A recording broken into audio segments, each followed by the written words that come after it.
Karibu ndugu mtazamaji wetu. Kama ni mara yako ya kwanza unajiunga nasi Mswati Media, basi usisahau kubonyeza alama ya subscribe plus bell ili uendelee kuwa wa kwanza kupata taarifa zetu za kimichezo kunako klabu ya wekundu wa Msimbazi Simba Sport Club. Jana walikuwa na mkutano mkuu ambao ulikuwa mkutano huo unahusishwa baadhi ya maboresho juu ya klabu yao ya Simba Sport Club. Mkutano huo uliongozwa na msemaji ambaye alikuwa ndo MC wa mkutano huo, Ahmed Ally, lakini alihudhuria mwenyekiti wa klabu ya wekundu wa Msimbazi Simba ambaye ndiye alifungua mkutano huo, ambaye ni Murtaza Mangungu. Jana ilizuka sitofahamu kwa wekundu wa Msimbazi Simba mara baada ya kusomwa kwa katiba ya klabu ya Simba Sport, ambapo kulikuwa kuna marekebisho juu ya katiba hiyo kutokana na matakwa ya klabu na matakwa ya wanachama wa Simba Sport Club.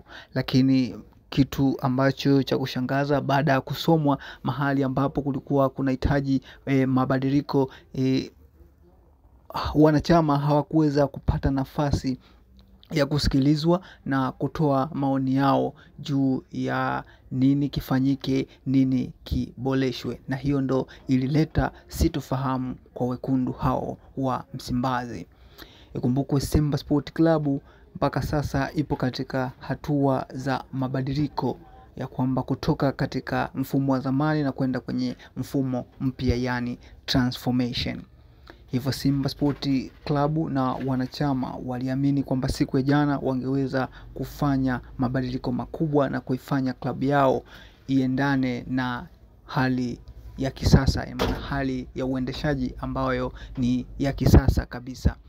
Hilo lilikuwa ni chungu na tamu kwa wekundu wa Msimbazi Simba mara baada ya kiongozi wao ambaye ni mwenyekiti wa klabu ya wekundu wa Msimbazi Simba, Murtaza Mangungu, akitoa kejeli na kusema kama hawamtaki yeye basi wakutane kwenye uchaguzi. Hiyo ilikuwa ni kauli tata, na baadaye aliweza kufunga mkutano wakati bado hawajamaliza, huku dukuduku zikiwa nyingi na kelele zikiwa nyingi kwa miongoni kwa baadhi ya mashabiki wa klabu ya wekundu wa Msimbazi Simba, ya kuwakiamini kwamba klabu yao inahujumiwa. Hivyo ndugu mtazamaji wetu, jana baada ya sekeseke hilo tuliweza kutafuta baadhi ya viongozi na baadhi ya viongozi wa klabu ya wekundu wa Msimbazi Simba, lakini bado hatukupata ushirikiano wa kutosha, na hivyo ikashindikana kuweza kupata taarifa ya sitofahamu hiyo. Basi ndugu mtazamaji wetu, bado tunaendelea kufanya jitihada, huku klabu ikiwa katika hali ngumu kweli kweli. Michezo miwili imeweza kupoteza katika CAF Champions League, na tena ndani ya klabu bado kuna mshike na mivutano.